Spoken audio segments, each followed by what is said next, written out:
اور حضرت سیانہ خاتون کیا کرتی تھی فرعون کے محل میں؟ اس کی فرعون کی بیٹی اور اس کے سر کے بالوں میں کنگھی کرنے کی ذمہ داری ان کی تھی. روایت آپ کی پوری سنی ہوئی، مگر اس خاتون کا لشکر امام میں شمولیت اختیار کرنا. سیانہ خاتون، اس نے کیا کیا ہے؟ کون سا نیک کام کیا ہے؟ اپنے ایمان کو چھپا کر رکھنا. وہ آپ مجھ سے بہتر جانتے ہیں، یہاں پر رہتے، اپنے ایمان کو چھپا کر رکھنا ان سے زیادہ مشکل ہے جو اپنے ایمان کو ظاہر کرنے میں آزاد ہوں. اپنے ایمان کو چھپا کر رکھنا ان سے زیادہ مشکل ہے جو اپنے ایمان کو ظاہر کرنے میں آزاد ہوں، یہ اپنے ایمان کو چھپائے ہوئے. بھئی ایمان تو کہیں نہ کہیں جھلک جاتا ہے نا. میں کہوں کہ اگر جام بھرا ہوا تو کبھی نہ کبھی چھلک جاتا ہے. تو جو نور توحید تھا اس خاتون میں بھرا ہوا خدا کی محبت میں، وہ چھلک گیا. کب؟ جبکہ کنگھی کرتے کرتے اس کے ہاتھ سے کنگھی چھوٹ کے زمین پر گر پڑی. اس نے کنگھی اٹھاتے بسم اللہ کہہ کر جو ہاتھ بڑھایا اللہ کے نام سے، تو کہتی ہے فرعون کی بیٹی کہ کیا تو نے میرے باپ کا نام لے کر اس کو یاد کیا ہے؟ وہ کیا جلال ہے، کیا جرأت ہے. بغیر ڈرے، بغیر رکے ہوئے کہتی ہیں سیانہ خاتون کہ میں نے اس کے نام سے ابتدا کی ہے کہ جو تیرے باپ کا بھی خالق ہے اور تیرے باپ کو بھی مار دینے کی صلاحیت رکھتا ہے. یعنی میرا یہاں پڑھنا بھی آسان، آپ کا سننا بھی آسان، مگر اس طرح حق بات کہنا وہاں اتنا آسان نہیں تھا. بس یہ سنتے کے ساتھ وہ فرعون کی بیٹی دوڑتی ہوئی گئی، سارے کام چھوڑ دیے، جا کے باپ سے شکایت کر رہی کہ یہ موسیٰ کے رب کو مانتی ہے. چلیں اتنی بات تو واضح ہو گئی کہ جو خدا کا نام لیتا تھا اسے کہا جاتا تھا کہ یہ موسیٰ کے رب کو ماننے والا ہے، موسیٰ کے رب کو ماننے والا ہے. اس خاتون کے لیے شکایت ہوئی، فرعون نے بلوایا، اس کے سامنے اقرار کیا کہ ہاں میں خدا کو خدا سمجھتی، میں موسیٰ کے رب کو اپنا خدا مانتی ہوں.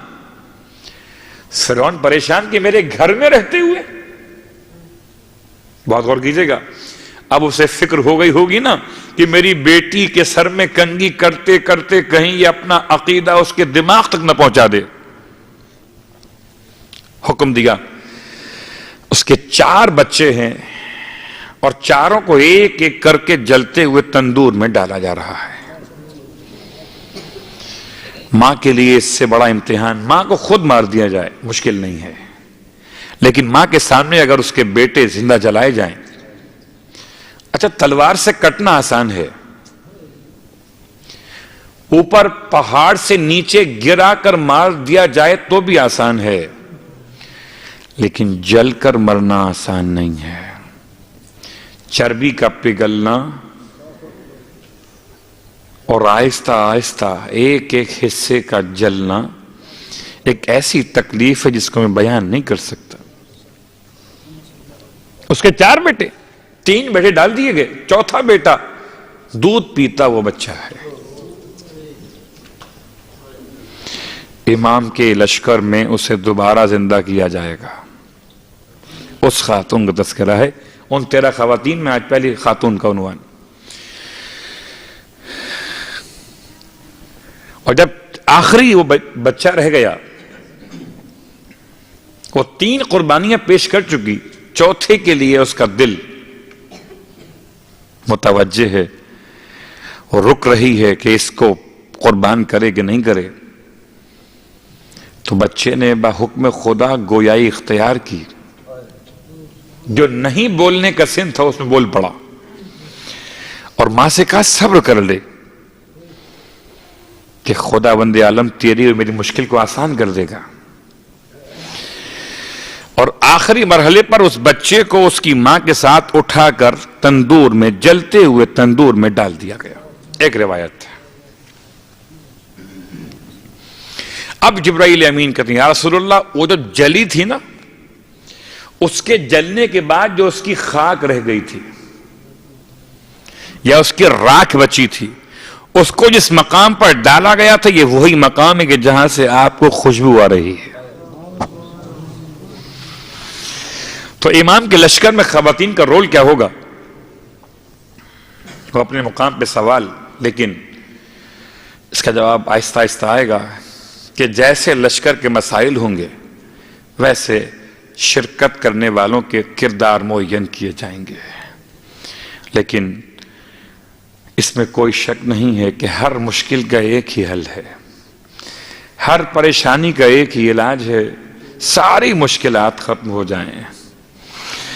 لوگ شاید سمجھتے ہیں کہ یہ عجل فرجہم کا مطلب امام کے اور اہل بیت کی کشادگی کی دعا ہے. نہیں، اہل بیت کی کشادگی ہی تو تمام دنیا بھر کے انسانوں کی کشادگی ہے، نہ کہ صرف صاحبان ایمان کی.